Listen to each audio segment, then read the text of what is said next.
Hey everyone, welcome back to another video. In this video I'm going to show you how you can test your ping. If you have any trouble on your internet, then how you can test this.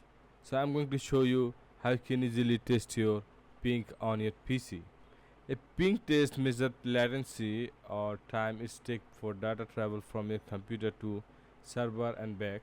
So first of all, open your command prompt or cmd, search in here cmd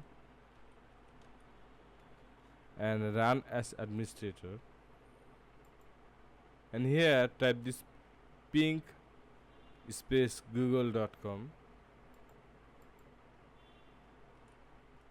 and click on enter.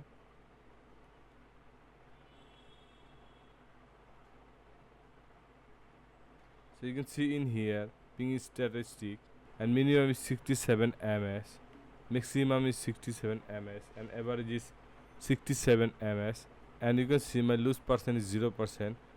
A high ping over 50 ms, a lot of packet lost, can indicate network congestion.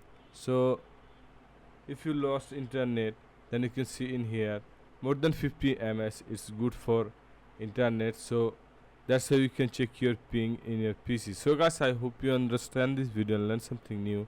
Please subscribe this channel for more videos.